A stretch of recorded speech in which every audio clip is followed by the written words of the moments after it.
Today's theme for this meeting is Indigenous and constitutional sovereignty at risk. You know, the U.S. purports itself to be an upstanding example of what democracy is supposed to be, and it's been a really, really long time that not everyone has been able to reap the benefits of that democracy. And here we are again asking ourselves what we can do as people who believe in freedom to fight for each other and our rights to dignity. We will be hearing from my father, Chase Iron Eyes, and one of our attorneys, Dove. We have a new attorney working with us. Her name is Amy, and they will all be talking to you today. Once again, thank you so much for being here with us. It's more important now than ever to know that there are people just like you all over this country who believe in democracy and will fight for it. Thank you very much. I greet each and every one of you as a friend, as somebody who lends themselves to our collective righteous cause.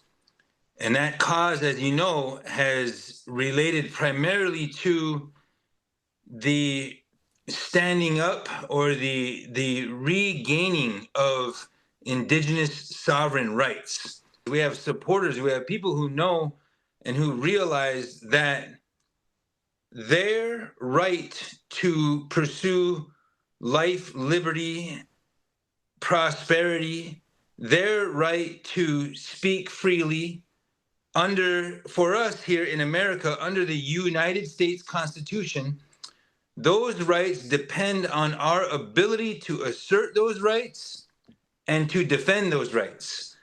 And as Native people, we've done that. That's part of our duty as patriots. And as you know, those rights to free speech are under threat. We also have rights to peaceably assemble. And as many of you know, through the Standing Rock movement, which we're coming up on the 10-year anniversary of the Standing Rock No DAPL fight, those rights to peaceably assemble were infringed upon during that struggle. And American people of all walks of life need to be completely cognizant of their rights, because corporate fascists do not care, and they are at our doorstep. It's just like the Dakota Access Pipeline. We didn't ask for that fight. I didn't set out to be a quote unquote activist. I set out to be an attorney. But when I was living on Standing Rock, what shows up at my doorstep? A corporate extractive oligarchy, a machine that disturbed my peace and wouldn't let my family live. That's the work we do, is defending sovereignty, defending the land. Chase mentioned it. It's like this corporate alignment. The decisions aren't being made by politicians even who are accountable to re-election. They're being made by corporate decision makers who we don't even know who these people are. They're assembling in boardrooms, making decisions that pit us against each other, make us scared of one another. But it really was corporations working with the federal government, listening to groups of people it sought to prioritize over other groups of people. When tribal rights, native rights, sovereignty is threatened and targeted and dismantled by the federal government, it hurts us all, because it all comes with one sword. It's like the sword's being pushed through all of us at once. Who's being skewered first doesn't really matter once you got your guts pointed through, right? Like it's going to hurt all of us. I believe that legal defense is such a core part of social movements. Tribal sovereignty and environmental justice are interconnected. Sovereignty isn't just an abstract idea, that it's exercised through concrete acts of self-governance, through laws and constitutions that reflect Indigenous values and priorities. In Western legal systems, we tend to focus on individual rights and adversarial processes, but so many Indigenous legal traditions center collective well-being and healing. I think that being a good movement lawyer means staying humble enough to really learn from the communities that we work with and being flexible enough to shape our strategies around their values and goals. So as I start my career here at Lakota People's Law Project, I'm really committed to being the kind of lawyer who doesn't just work for movements, but also learns from them. I believe that we're most effective when we recognize that law is just one tool in the toolbox, and that lasting change happens when you can combine legal strategy with grassroots organizing, political advocacy, and Indigenous resurgence. Brave action is what's going to save this republic because it is at risk. What we're saying is that corporations and fascists are at our doorstep. It seeks to divide us. They're using the fear, the insecurities, and the doubts of certain demographics against other demographics to divide those communities, to make one community fear the other. Agencies like ICE are stopping, capturing, kidnapping, detaining, and incarcerating people, human beings, who they tell us are criminals. When they're doing that, sometimes these are American citizens. And when they're doing that and they're detaining them and incarcerating them without due process, that is a concentration camp, my friends.